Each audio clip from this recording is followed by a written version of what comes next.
dia, Reginaldo. Estamos de volta após o recesso aí do final de ano. Na verdade, hoje nós temos aqui a honra de conversar com a Thaís. Ela que é formada em design de produtos e nós vamos conversar com ela hoje acerca de um tema de bastante relevância para a sociedade, que é o autismo. Vamos conversar com ela, como conhecer um pouco dessa experiência da Thaís com o autismo. Bom dia, Thaís, é uma honra tê-la conosco. Bom dia, o prazer é meu, a honra é minha. Então, Thaís, eu quero iniciar. Como foi que você teve o primeiro contato com esse tema autismo? O que é o autismo? Como foi seu primeiro contato com as pessoas que têm autismo? Então, o meu primeiro contato na vida foi quando eu era um pouco mais nova, adolescente, e eu lembro que eu fazia natação, e onde eu fazia natação tinha um rapaz diferente que me chamava atenção por ter um comportamento, eu diria que estranho, né? Sim. E aí eu lembro que eu perguntei às pessoas, para alguém do clube onde eu fazia natação, e falaram, ele é autista, ele vive no mundo dele e tudo mais, e tudo bem, passou. E muitos anos depois, quando eu já estava morando em Belém, eu já havia me formado em design, a coordenação da minha antiga faculdade entrou em contato que pais de um jovem autista que estava ingressando na faculdade pediram indicação para alguém que pudesse trabalhar com ele como uma professora particular, para dar o reforço, né, em casa. E eu não tinha experiência nenhuma com autismo, né, mas eu fui até lá conhecer. E aqui estou, depois de 8 anos, acho que deu certo. Deu certo. Estamos juntos até hoje. Então esse foi o meu primeiro contato. E para trabalhar com ele, eu comecei a pesquisar, né, sobre o tema e vi, né, as características e tudo. E começamos essa interação. Aí o senhor perguntou o que é o autismo, né? Então, o autismo é um transtorno dentro de um espectro que ele tem graus mais leves ao mais grave, né? Vai do leve, moderado até o mais grave, e ele traz comprometimentos, vários comprometimentos para quem é autista, mas tem um tripé de características principais que é a dificuldade na interação social, a dificuldade na comunicação verbal e não verbal, e também apresenta comportamentos restritos e repetitivos, que são as estereotipias, né? Então, às vezes a gente vê a criança se abanando ou girando no mesmo lugar. Então, tem alguns comportamentos que são bem característicos do autismo, né? E esses prejuízos fazem com que muitas vezes a sociedade olhe apenas para essas características e esqueçam que junto com essas características, há também as habilidades que essas pessoas têm, né, nelas mesmas para desenvolver.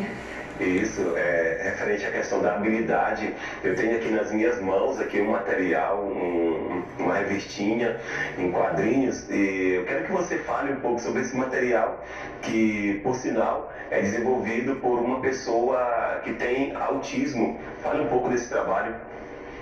Então, o Lucas Moura Quaresma, que é o jovem com que eu conheci e entrei no mundo do autismo, ao acompanhá-lo durante o curso de graduação de design de produtos, que ele estava fazendo o mesmo curso, né, no qual eu tinha formação, eu vi que ele se expressava muito através dos desenhos, tá? E ele, por ter a dificuldade, a gente acredita, né, eu e a família dele, por ele ter essa dificuldade da comunicação verbal, ele passou a desenhar muita coisa através de histórias em quadrinhos. Esse é o formato de desenho dele.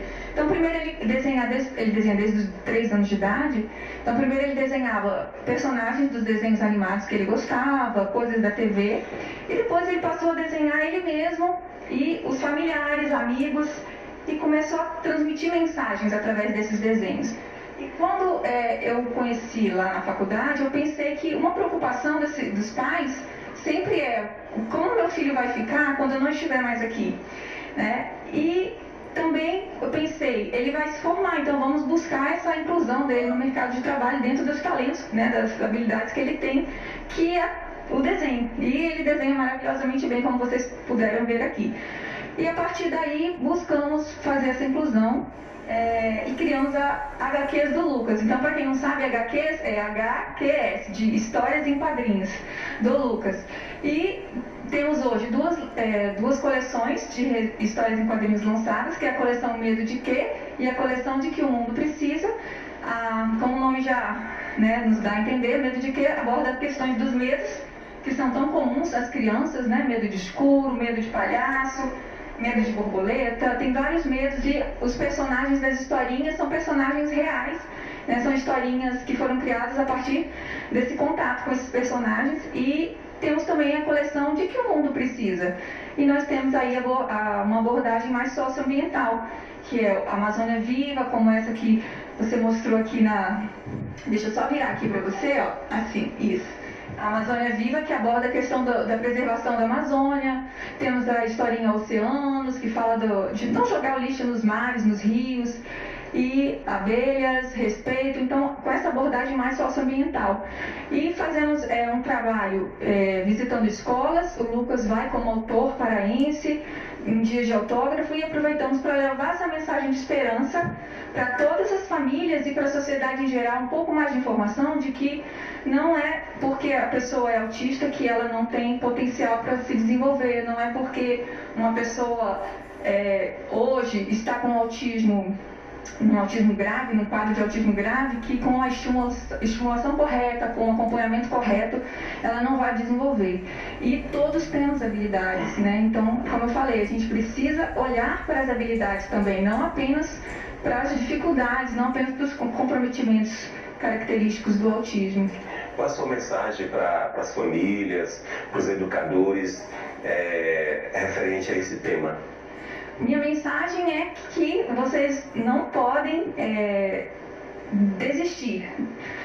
Que desde sempre, ao receber um diagnóstico de autismo, quando o Lucas recebeu o diagnóstico dele, o médico disse que ele não se desenvolveria. Se a família tivesse acreditado e não tivesse buscado outras formas de estimulá-lo, outros caminhos, talvez hoje ele estivesse na mesma condição que ele estava quando ele foi diagnosticado há 20 e tantos anos atrás. Hoje ele está com 27 anos, 28 anos. E a minha mensagem é essa: não deixem de acreditar no potencial de desenvolvimento dos seus filhos autistas. E que a sociedade seja mais inclusiva, porque a gente tem muito mais a ganhar com essa inclusão, com essas habilidades, com toda a riqueza que as pessoas com autismo nos trazem, com esse novo modo de ver o mundo, porque eles têm um modo muito próprio de ver o mundo e a gente aprende muito com isso. Então a minha mensagem é essa: não deixem de acreditar no potencial, por mais que seja difícil, e não é fácil realmente, por mais que seja demorado. Muitas vezes você está com seu filho em tratamento, fazendo a estimulação e parece que não está acontecendo nada, que ele não está progredindo, mas ele está. Só que às vezes demora um pouquinho mais. Mas não parem, não deixem de acreditar nisso, porque o desenvolvimento deles depende totalmente da família e dos profissionais que trabalham com essas pessoas. A gente precisa acreditar, a gente não pode subjugar. Então antes de subjugar, a gente tem que, ao contrário, dar as oportunidades para esse desenvolvimento acontecer, porque ele realmente acontecerá. Ok. Além das revistinhas em quadrinhos, fale para nós como a sociedade, as pessoas podem ter acesso a esse material através das redes sociais. Vocês têm canal no YouTube, tem páginas? Sim, então, nós temos um site que é www.hqsdolucas.com. Nesse site a gente fala um pouco da história do Lucas. A gente tem lá disponíveis algumas histórias em quadrinhos digitais e gratuitas, são outras diferentes dessas que são impressas, mas tem disponível lá no site. Temos um canal no YouTube, HQs do Lucas, também HQs do Lucas. Estamos no Instagram e no Facebook. No canal, a gente tem procurado colocar vídeos mostrando o desenvolvimento do Lucas, falando dessa história dele, a mãe dele contando experiências, né, ao longo da vida que foi acontecendo para que o desenvolvimento dele ocorresse. E temos também uma playlist com contação de história, em que as historinhas do Lucas a gente faz a narração, a contação, e o próprio Lucas tem uma que ele mesmo está fazendo a voz do personagem dele. E tem sido um trabalho muito gratificante. Então é isso, é hqsdolucas.com, o site. e HQs do Lucas nos outros canais de comunicação, que é o YouTube, Instagram e Facebook. Ok, desde já eu quero te agradecer mais uma vez por você estar conosco aqui, falando um pouco da sua experiência e quem sabe futuramente a gente não possa estar também conhecendo e trazendo o Lucas também juntamente com você aqui para a gente continuar nessa conversa tão boa, de grande relevância para a sociedade. Quando eu digo para a sociedade, porque a sociedade também ela tem que ter essas experiências, assim como a Thaís teve, assim como nós temos no dia a dia. Ok, Ginaldo, muito obrigado. O quadro Realidade Inclusiva de hoje fica por aqui.